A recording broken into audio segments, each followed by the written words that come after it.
पौधा भी छोटा होता है थोड़ा हम लोग का। तो जब किसान को फायदा कब होगा? जब आपका पैदावार अच्छा हो, आपका पौधा में फल ज्यादा आए, तभी तो आप बेच पाएंगे। और दूसरा, समय से आपका बाजार में जाए। हाँ, लेट से जाएगा, रेट नहीं मिलेगा। सबसे पहले तो है फसल उगाना, कि ज्यादा से ज्यादा हमको फसल उत्पादन। ज्यादा नहीं कीजिएगा, टूट जाएगा। ये बहुत अति होता है, थोड़ा सा इधर से कीजिएगा, उसका ठीक है ना। तो ये इतना बढ़िया होने के पीछे कारण है ना, आप लोग जो कर रहे हैं और ये जो किया हुआ है, उस दोनों में अंतर है। नहीं दे रहा, बिना पानी का फसल होगा नहीं होगा ना। तो पानी तो किसी न किसी रूप में दे रहे हैं। आप अगर रहता तो क्या करते, इस पूरे में पानी देते। इसमें हम लोग जो खेती करते हैं तो पौधा को पानी कम और खेत को पानी ज्यादा देते हैं। नहीं, पूरे खेत को पटाते हैं। सब्जी फसल लगाते हैं तो क्या करते हैं, पूरा खेत को पटाते हैं।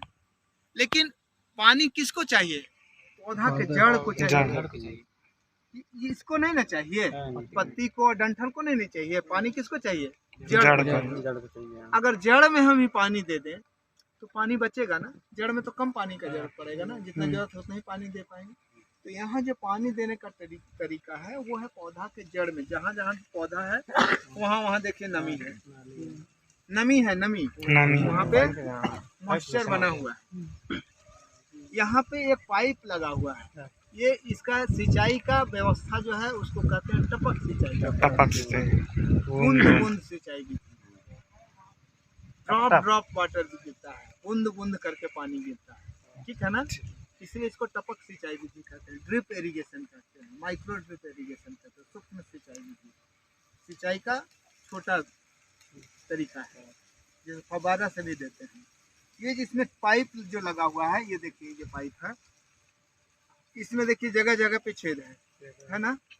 आपके पास अगर कोई पाइप है उसमें छेद कर दीजिएगा तो पानी कैसे फेंकेगा? ऊपर की तरफ। इसमें पानी कैसे गिरता है? बूंद बूंद करके। क्यों गिरता है? इसको छू के देखिए, जहाँ प्रेशर को मिनिमाइज किया गया है, कम किया गया है, जिससे पानी जो है बूंद बूंद करके गिरता है।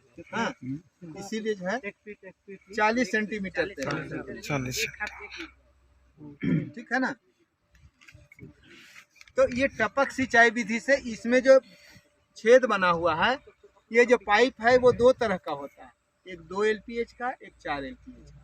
2 LPH कहने का मतलब 2 लीटर पानी प्रति घंटा प्रति होल, मतलब एक छेद से जो है, यहाँ से जो है 1 घंटा में 2 लीटर पानी निकलेगा। अगर एक पौधा को 2 लीटर पानी देंगे तो पौधा में विकास होगा ना, पानी का कमी होगा नहीं। हम लोग जो देते हैं परंपरागत तरीका से जो पानी देते हैं, तो एक बार पूरा पानी दे देते हैं, ठीक है ना। और पानी का जो है 20% ही पौधा ले पाता है, 80% पानी यूं ही बेकार बह जाता है, चाहे तो वाष्प बन के उड़ जाता है या जो है बह के निकल जाता है। जब पानी बह के निकलता है तो जो आप पौधा को पोषक तत्व दिए हैं, जो रासायनिक खाद दिए हैं, जो गोबर खाद दिए हैं, उसका रस भी उस पानी के साथ बह जाता है, जिसके चलते क्या होता है, आपका पौधा को पोषक तत्व का कमी होता है, पौधा कमजोर, आपको भोजन कम मिलेगा तो आप दुबले होंगे ना, आप कमजोर होंगे ना, तो आप काम अच्छा कर पाएंगे नहीं। तो पौधा के साथ भी वही होता है। हम लोग तो पोषक तत्व देते हैं, लेकिन वो पोषक तत्व पानी के साथ बह के चला जाता है, जिससे हमारा उत्पादन कम हो जाता है। लेकिन इसमें जो है पानी बहेगा नहीं बहेगा। इसमें पानी जब जरूरत के हिसाब से देते हैं। जब टपक सिंचाई विधि लगाइएगा तो डेली पानी देना है, 10 मिनट देना है, आधा घंटा, पौधा के हिसाब से, जरूरत के हिसाब से देते हैं। तो टपक सिंचाई विधि से आप 80% पानी का बचत करते हैं, ठीक है। इसमें एक और तकनीक लगा हुआ है, क्या है? प्लास्टिक लगा हुआ है ना जी। ये प्लास्टिक क्यों लगाए हैं? प्लास्टिक यहाँ देख रहे हैं घास है पौधा के पास, कहीं घास नहीं है ना। आप लगाते हैं तो ऐसा रहता है साफ सुथरा नहीं, घास रहता है, घास उगेगा ना। हाँ, तो टपक ये जो आप मल्च लगाए हैं, प्लास्टिक मल्च लगाए हैं, तो सबसे पहले जो है खरपतवार का नियंत्रण होगा। और खरपतवार पौधा के लिए सबसे ज्यादा नुकसानदेह होता है। क्यों? क्योंकि हम जो पोषक तत्व देते हैं, पौधा एक रहता है और घास 100 रहता है, तो जितना भोजन दिए हैं वो सबसे पहले वही खा जाता है, पौधा को कम मिलता है। आपको अगर एक आदमी का भोजन है, उसमें 10 आदमी को बैठा के खिलाएंगे, पेट भरेगा? नहीं भरेगा ना, नहीं भरेगा, किसी का पेट नहीं भरेगा। यहाँ भी वही होता है, यहाँ जो पोषक भोजन देते हैं वो सारा घास खींच के खा जाता है, और उसके लिए हम लोग निकाई गुड़ाई भी करते हैं, ऐसा नहीं कि छोड़ देते हैं। निकाई गुड़ाई करते करते इसका भोजन को जो है ज़्यादा से ज़्यादा खरपतवार खा जाता है। नतीजा होता है कि इसको जो है भोजन का कमी हो जाता है, और जब भोजन का कमी होगा तो पौध का बढ़वार नहीं होगा, तो उसमें फूल नहीं आएगा, कम ब्रांच बनेगा, कम फूल आएगा, तो आपको उपज दर कम। तो ये टपक से ये जो है मल्च लगाने से सबसे पहला है खरपतवार का नियंत्रण हो जाता है। दूसरा चीज़ है कि चूंकि ये ढका हुआ है तो यहाँ पे नमी ज़्यादा दिन तक रहेगा, रहेगा कि नहीं रहेगा? पानी उड़ेगा नहीं, तो पानी आपको कम देना पड़ेगा। कम पानी में एक बार सिंचाई किए, उसके बाद काफ़ी दिन तक चलेगा, तो कम पानी का खर्चा होगा। तीसरा फायदा क्या है कि चूंकि ये ढका हुआ है तो यहाँ का मिट्टी मुलायम रहेगा और बाहर का मिट्टी सख्त रहेगा। हम लोग जो करते हैं उसमें मिट्टी क्या हो जाता है? कड़ा हो जाता है। जब टाइट हो जाएगा तो पौधा का जड़ आगे भाग पाएगा नहीं, जब पौधा का जड़ नहीं फैलेगा तो पौधा का बढ़वार नहीं होगा, उसमें ब्रांच नहीं आएगा। और यहाँ जो है मिट्टी मुलायम है तो इसका जड़ काफ़ी फैलेगा, तो पौधा का बढ़वार होगा ज़्यादा।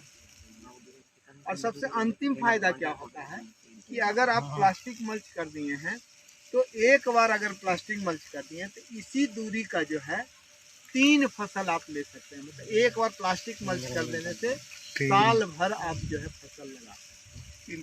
3 फसल आप लगा सकते हैं, एक फसल 3 महीना से 3.5 महीना, ठीक है ना। और ये प्लास्टिक मल्च करने में जो है 1 एकड़ में जो है आपको 20,000 रुपया जैसा खर्च होता है। ये प्लास्टिक जो है बाई कलर होता है, देखिए वहाँ से उठा के देखिए, अंदर वाला भाग काला कलर है और ऊपर वाला भाग सफ़ेद है। जब इसको लगाते हैं तो काला वाला भाग को नीचे रखते हैं, ठीक है ना। कोई भी अगर खेत है, अगर वहाँ पे अगर बीज है तो बीज में क्या होगा, तो पौधा बनेगा।